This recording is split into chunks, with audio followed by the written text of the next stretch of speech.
जनाब मोहम्मद नकी साहब को खुदा शिफा अता फरमाए, उनके लिए दुआ फरमाएँ। और रज़ा फ़ातिमा फ़बीना के जो अलीला है परवरदिगारा उनको शिफा आदिला वाजिला अता फरमाए बेहक़ मोहम्मद वाली ताहिरीन, और उसको अमराज़ क़ल्ब लंग से अता फरमाए। और जो नमाज जुमा ग्रुप है आबादात उसको भी ज्वाइन करें, उसका स्टॉल बाहर लगा हुआ है। फातिहा।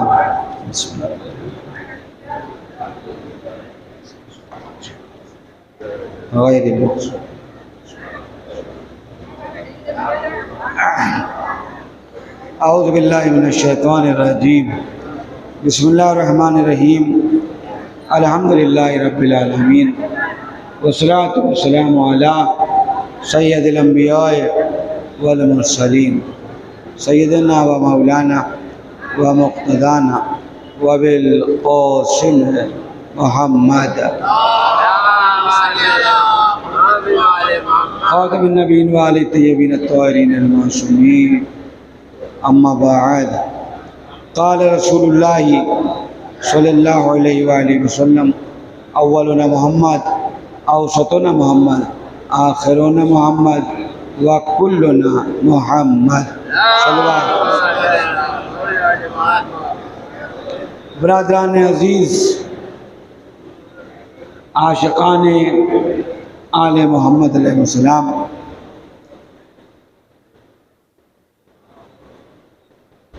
रसूल करीम का इरशाद गिरामी बराबर आप उलमा व खुतबा और ज़ाकिरीन की ज़बान से सुनते रहते हैं। और कि जितने भी आई हमारे जानशीन हैं सब मोहम्मद हैं, सब में एक ही सलाहियत है, सब में तक़वा है, कमाल है, और ये हादी और इमाम ज़माना अलैहिस्सलातु वस्सलाम के हवाले से कुछ बातें आपके सामने अर्ज़ करना है बस, और फिर मजलिस तमाम हो जाएगी। मुख्तसर मजलिस है। बरादरान अज़ीज़, बक़ियतुल्लाह फ़ी अर्ज़िही आखिरी जानशीन रसूल है, और जो मुंतक़िम खून हुसैन है, मुंतक़िम खून जनाब मुस्लिम है, मुंतक़िम खून मुस्तज़अफ़ीन है। लिहाजा जनाब बक़ियतुल्लाह जब तशरीफ़ लाएंगे तो खाने काबा से आपका ज़ुहूर होगा। अच्छा, बड़ी अजीब बात है कि खाने काबा का जिक्र इस तरह किया जाता है कि जैसे खाने काबा आले रसूल का हक़ ही नहीं है, जबकि मौला कायनात की जाए विलादत का नाम काबा है। ये इसलिए है कि काबे की तरफ रुख किए रहो और मोहब्बत अली को दिल में लिए रहो। लेकिन साहब वो बयान होता है कि वो 60 लाख का मजमा यहाँ था और 3 करोड़ का यहाँ था। अरे भाई, अलग अलग नहीं है। वो अलग बात है कि वहाँ की जो हुकूमत है वो जालिम है, लेकिन वो भी हमारा ही है, वो हमारे मौला का घर है। वहाँ मेरे मौला तशरीफ लाएंगे, और जब वो मेरे मौला के हाथ में आ जाएगा तो वहां भी इतनी मजमा दिखाई देगा। वो तो हाथों की बात है भाई। जुल्फ़िकार का होना काफी नहीं है, जुल्फ़िकार के लिए हाथ का भी तो होना जरूरी है। तो अर्ज ये करना है दीदान मोहतरम के बक़ियतुल्लाह जब तशरीफ लाएंगे तो हदीस में मिलता है कि आपकी तलवार से लहू टपक रहा होगा। तो क्या जब बक़ियतुल्लाह तशरीफ लाएंगे तो वो सबकी गर्दनें उड़ा देंगे या आकर कत्लेआम करेंगे या जबरन वो लोगों से कहेंगे कि इस्लाम कबूल करो।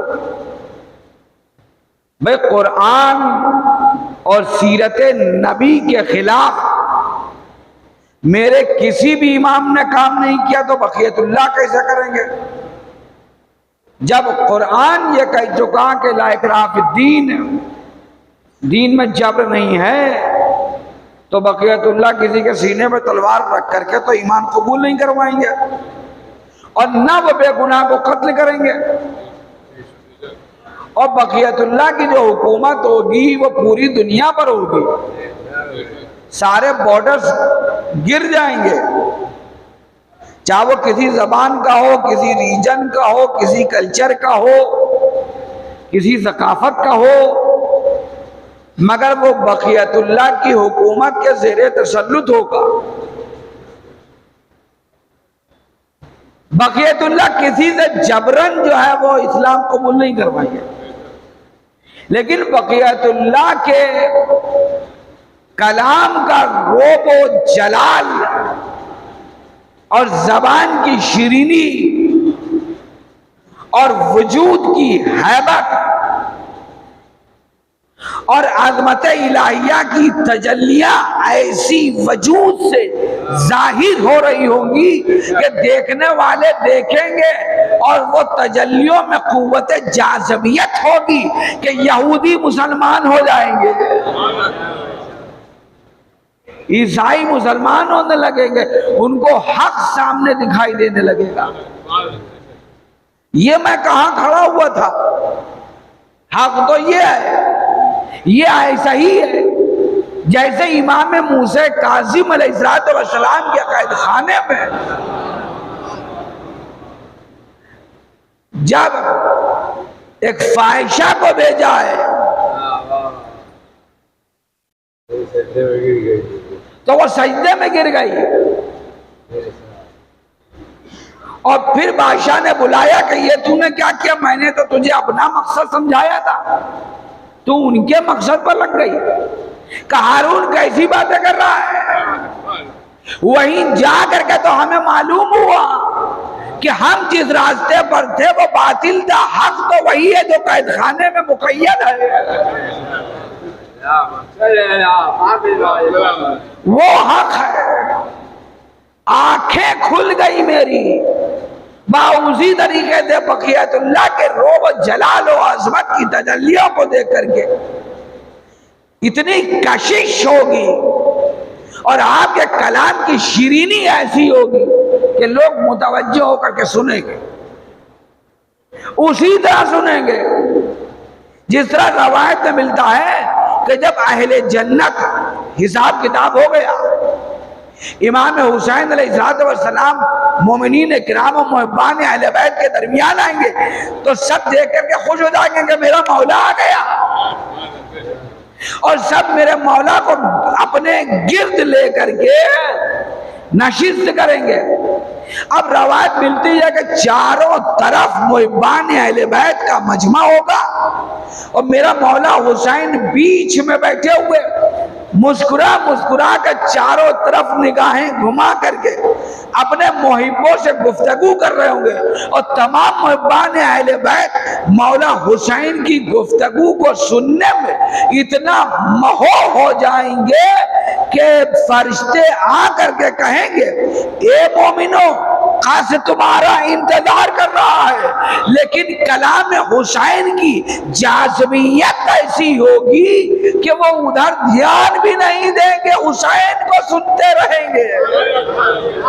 सल्लल्लाहु पर मोहम्मद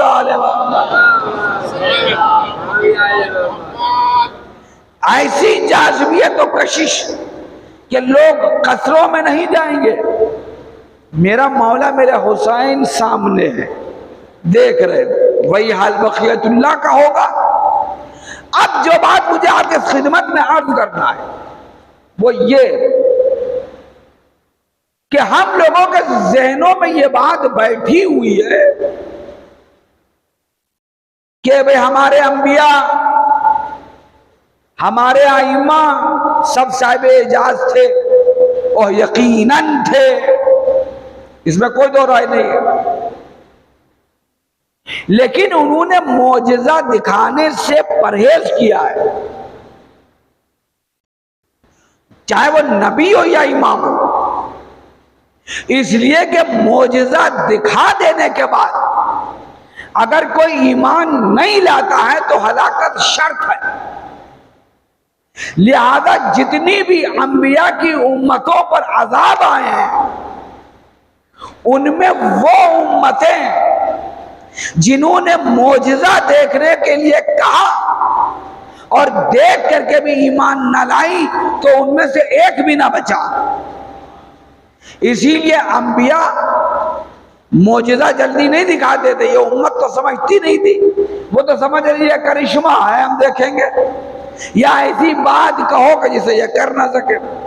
लेकिन मासूम तो समझ रहा ना कि इसका नतीजा क्या होगा, तो मौजज़ा नहीं दिखलाते थे, बड़ी मुश्किल से ये, या जहां बहुत जरूरत महसूस करते थे। तो अब जब बक़ियतुल्लाह आएंगे तो क्या वो कोई मौजज़ाती जंग लड़ने आएंगे कि वो तलवार उनकी जो है वो बिल्कुल मशीन की तरह चल रही होगी और वो जिधर इशारा करेंगे उधर सब खत्म। मौजज़ाती जंग लड़ने नहीं आएंगे, वो ये सब कुछ कर सकते हैं। क्या इमाम हुसैन अलैहिस्सलाम मौजज़ाती जंग करबला में नहीं लड़ सकते थे? अरे जहां पर की जमीन लोग कह देते धस जाती, फुरात को इशारा कर देते तो हुक्म हुसैन पर इताअत के लिए दौड़ती हुई खेमे हुसैन तक पहुंच जाती। लेकिन क्या हुसैन ने ऐसा किया? जाफर जिन ने कहा कि मौला मुझे इजाजत दीजिए। आपने कहा तुम जिन हो? कहा मौला मैं इंसान की शक्ल में लड़ूंगा, वो हमें कत्ल करे हम उन्हें। कहा नहीं, तुम नहीं लड़ सकते। तो मौला ने तो एजाजी जंग तो की नहीं। अगर एजाजी जंग कर रहे होते तो क्या अली अकबर मारे जाते? क्या कासिम गलाशा पामाल होता? क्या अब्बास के शाने कलम होते? क्या शिब्र में इतनी हिम्मत थी कि वो हुसैन के सीने पर सोने वाली बच्ची के तमाचे लगाता? तो मौजज़ाती जंग हुसैन ने नहीं लड़ी है और ना बक़ियतुल्लाह लड़ने आ रहे। अब देखिए ये जो गैबत है ये क्यों है? ये गैबत कई वजूहात की बिना पर है, लेकिन अब मैं सारी वजूहात बयान नहीं कर सकता यहां पर रिलीवेंट हो 10 मिनट 15 मिनट में मजलिस तमाम हो जाए। ये इसलिए है, ए मेरे चाहने वालों, मेरे ख्वाहिश के मुताबिक अपने को तैयार करो। Preparation,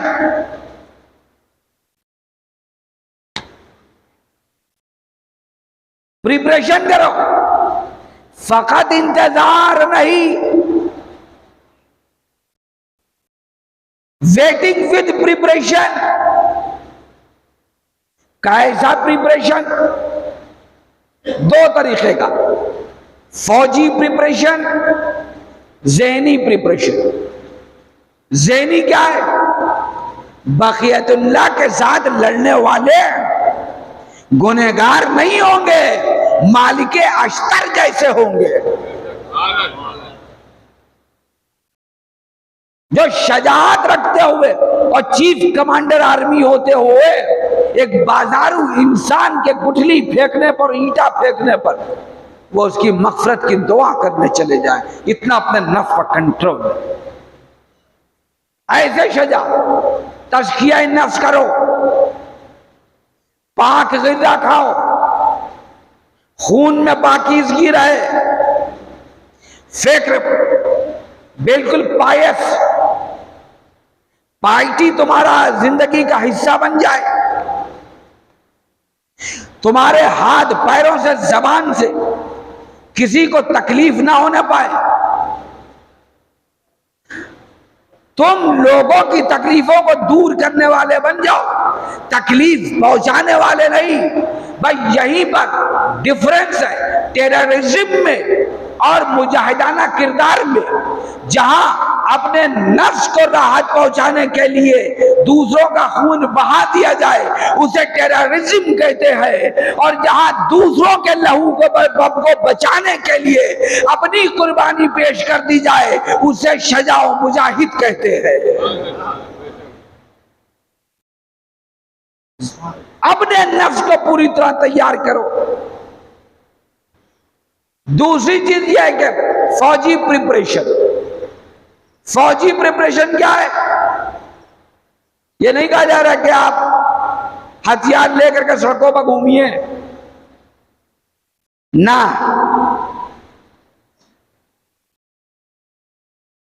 you adopt best technology of your era. अपने जमाने की बेस्ट टेक्नोलॉजी को अडॉप्ट करो। इमाम अली ने क्या कहा था?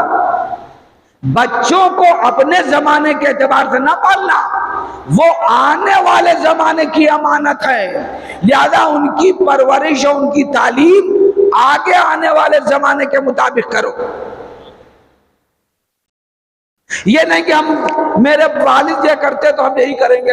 अब इस रोशनी में ना सोचिए कि अगर कि बकियत इमाम कह रहे हैं कि आगे आने वाले जमाने के अकॉर्डिंग अपने को प्रिपेयर करो, अपने बच्चों को प्रिपेयर करो। और हम आज भी अपने आबा व अजदाद की रवायात पर बाकी हैं।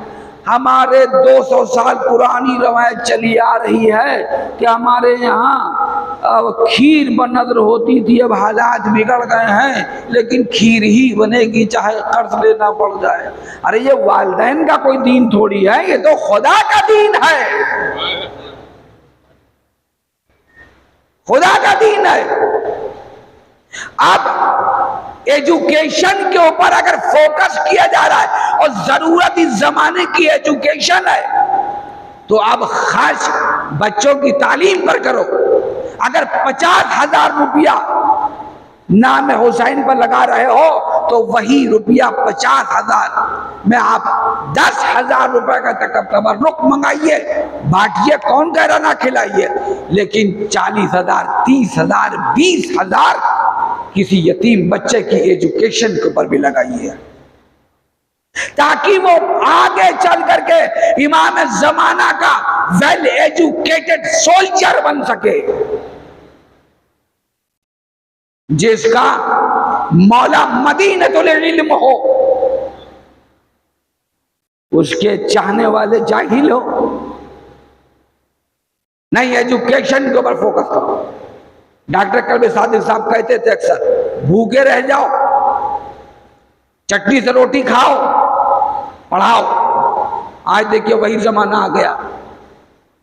तो हाई टेक्नोलॉजी को अडॉप्ट करो। आज कहां पर पहुंच गई है? Cyber system, computer expert in Excel, वहां पर जाओ। अब जब बकियतुल्लाह तशरीफ लाएंगे तो मोजज़ाती जंग तो होगी नहीं। अब वो अपने मुहिब्बों से अगर पूछें कि how many scientist you have in cyber system, अब मौला वो कहां, वो तो दुनियावी तालीम थी ना। अरे you have not made any preparation for myself and you call me ya sahab az-zaman। खाली पुकार ही रहे थे। How many scientists in physics, chemistry you have? How many MD? How many MBBS? डॉक्टरों की जरूरत होगी कि नहीं, या बखियतुल्लाह सबके हाथों सरों पर हाथ रखेंगे? पूरी दुनिया में उनकी हुकूमत है, बीमारियां भी होंगी उस वक्त थोड़ी बहुत, लोग बुखार भी आ जाएगा, नजला भी होगा, कौन देखेगा? बखियतुल्लाह ने अगर ये डिमांड की, उनके पास सारी ताकत है, वो एक दुआ करेंगे सब ठीक हो जाएंगे।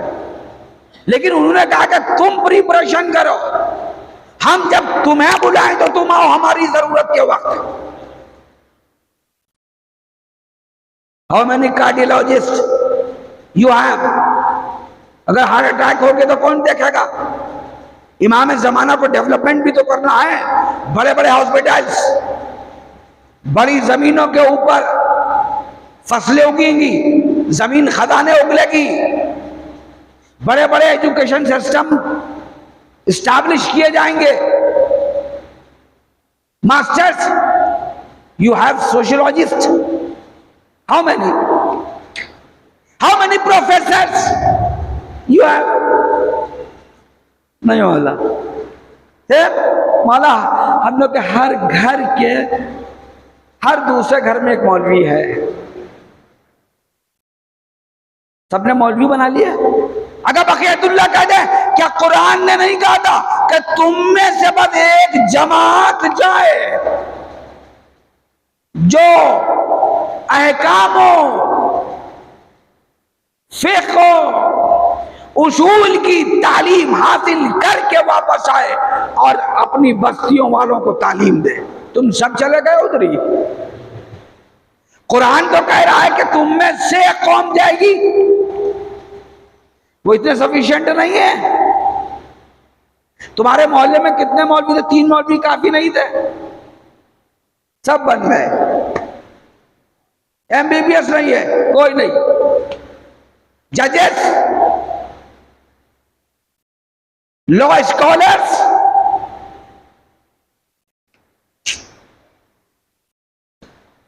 ना। फिर क्या हो? मौला हम मोहब्बत लेके आए हैं आपकी। अरे भाई मोहब्बत तो है, लेकिन हम बखियतुल्लाह के काम के किस चीज के? हम बखियतुल्लाह के लिए क्या कर रहे हैं? बखियतुल्लाह तो हमारे लिए सब कुछ कर देंगे। क्या बात है? हम सोच रहे हैं कि बखियतुल्लाह आ जाए तो हम बदल जाएंगे। बखियतुल्लाह कह रहे हैं तुम तैयार हो जाओ तो हम आ जाएंगे। सलवात पर मोहम्मद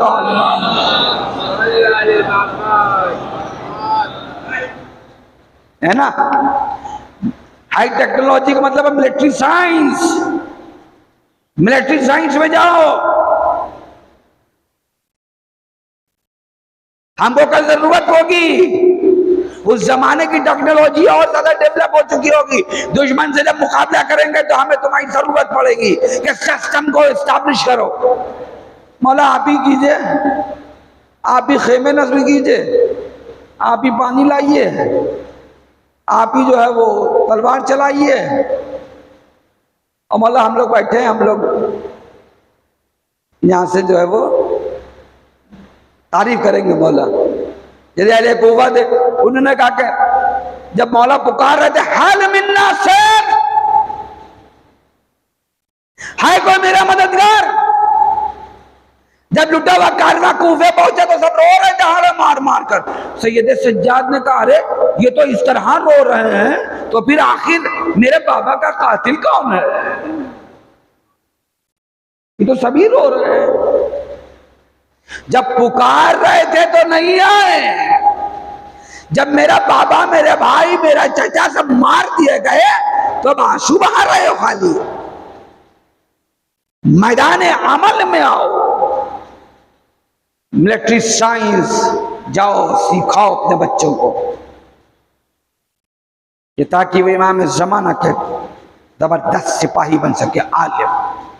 अच्छा, हमारे अंदर कितनी बीमारियां हैं, हर इंसान बीमार, चाहे वो हम हो या आप हो, कोई हर एक की दवा चल रही है।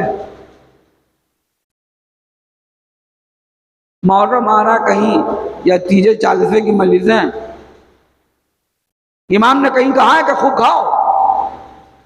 मौला अली ने कहा कि एजुकेशन, इल्म और शिकम शेरी एक जगह जमा नहीं हो सकती है। जितने भी मराजे हैं सबकी ग़िज़ा मुख्तसर रही तो आज दर्जे मरजइयत पर फाइज है। हमारे क्या बेहतरीन तरीके से समझाया जाता है, खाओ मौला हुसैन के नाम पर। अब भाई पेट भरा हुआ भी एक जगह से हो क्या आए हैं, हमें कुछ नहीं होगा। अरे इमाम तो कह रहे हैं डायरिया ना होने पाए, तुम कह रहे हो कुछ होगा नहीं। अपनी सेहत का ख्याल रखो।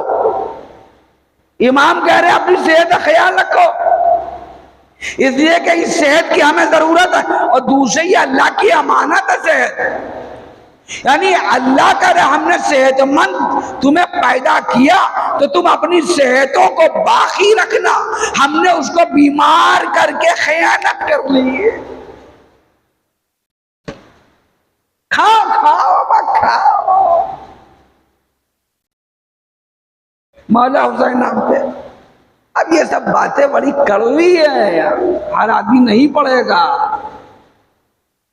मगर आप खुदा की कसम बताइए कि जो मैं कह रहा हूं वो आपके दिलों में बात उतर रही है कि नहीं, के फैक्ट है कि नहीं है। और जो चीज बात मैं कर रहा हूं वो आपके तारीख की रोशनी में कर रहा हूं ना। जितनी जरूरत है वो उतना लो। अभी मुहर्रम हमारा सबीले लगेंगी, अभी आप देखिएगा कि हर सबील से लूटा मारी। जरूरत 6 रोटी की ले जा रही है, 15 उसके बाद मालूम है कूड़े में पड़ा हुआ। बस दूसरी बात यह है कि सेहतों को तैयार रखो। बक़ियतुल्लाह के सिपाही बीमार नहीं होंगे, सब आबिदे शब जिंदादार होंगे और ताकतवर होंगे। हम गुटखा खा रहे हैं, हम खाने खा खा करके कमजोर किए ले रहे हैं, मेदे बोले जा रहे हैं, मगर नाम हुसैन पर चल रहा है। अरे हुसैन का नाम क्यों ले रहे हो मेरे भाई? ख्वाहिश तुम अपनी पूरी कर रहे हो, नाम लेते हो मौला का। अगर नहीं लेंगे तो खाएंगे कैसे? खाओ खाओ बिल्कुल खाओ, दस्तरखान इमाम पर खाओ, लेकिन जितनी जरूरत है उतना मेरे भाई। अपने को बिल्कुल सेफ एंड साउंड रखो, यह है प्रिपरेशन। तैयारी रखो। अब चाहे तुमको मौत इस हालत में आ जाती है तो चूंकि तुमने अपने को बक़ियतुल्लाह के लिए तैयार रखा था, तो जब बक़ियतुल्लाह तशरीफ लाएंगे तो तुम्हें जिंदा करेंगे और अपने लश्कर में शामिल करेंगे। यह अज़ीज़ान मोहतरम, खानदान बनी हाशिम के जितने थे सब बहादुर थे। जनाबे मुस्लिम कोई मामूली शख्सियत का नाम नहीं था जिसकी शहादत हो गई। इतनी ताकत थी कि सिपाही को उठाते तो उछाल देते थे तो तौबा के घर के छत पर जाके गिरता था, इतनी ताकत। लेकिन हाय 18,000 ने बैयत की और सबने मुस्लिम का साथ छोड़ दिया। सफीर हुसैन को इस तरीके से कत्ल किया गया कि वो बनी किंदा के मोहल्ले में टहल रहे थे और जब तौबा ने कहा कि चले जाइए फिजा खराब है, तो जनाब मुस्लिम फरमाते हैं कि अपने घर तो वही जाता है जिसका शहर भी अपना हो और उस शहर में घर हो, जिसका ना शहर हो और ना घर हो वो कहाँ जाए। कितनी मजलूमियत है ब्रादरान अजीज। खाने का मांगना ऐब है, पानी का मांगना ऐब नहीं है। आपको कुछ शख्सियतें इस शहादत में वो मिलेंगी जिन्होंने पानी भी नहीं मांगा है, और उसमें एक शख्सियत जनाब मुस्लिम की भी है। प्यास की शिद्दत थी लेकिन किसी का दरवाजा दकुलबाग करके ये नहीं कहा कि थोड़ा पानी पिला दो। तौबा के दरवाजे के सामने एक चबूतरा था, उस पर बैठ गए थे। जब वो निकली तब आपने कहा कि अगर थोड़ा सा पानी हो तो हमें दे दो।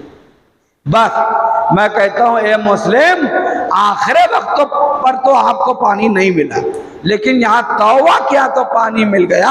हाय वो फातिमा का बेटा हुसैन जो अपने नन्हे से बच्चे अली असगर के लिए पानी मांग रहा था, लेकिन पानी नहीं मिलता था।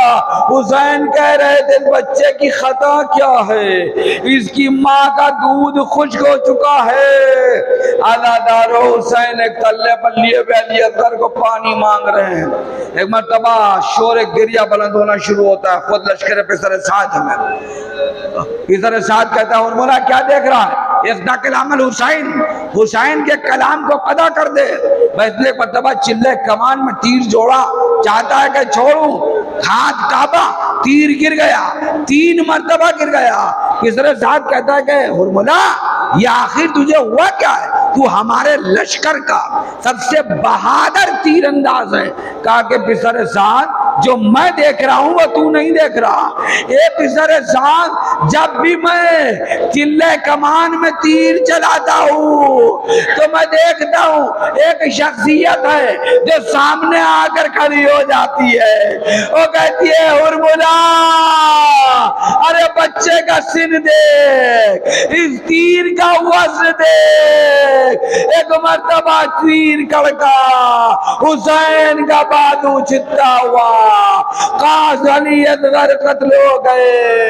उम्मे रबाब मर्सिया बोल रही थी ए अली असगर अरे क्या करबला में इस सीनो साल के बच्चे भी नहर किए जाते हैं। अला लअनतुल्लाहि अलल कौमि ज़ालिमीन। आप हज़रात जिंदा फातिमा फमीना की शिफा सलामती के लिए एक मर्तबा बवाज़े बुलंद सलवात इरशाद फरमा दे। एक बार सूरह हमद 3 मर्तबा सूरह तौहीद की तिलावत फरमा कर कमर रज़ा इब्न रज़ा हुसैन को पढ़कर बख्श दें।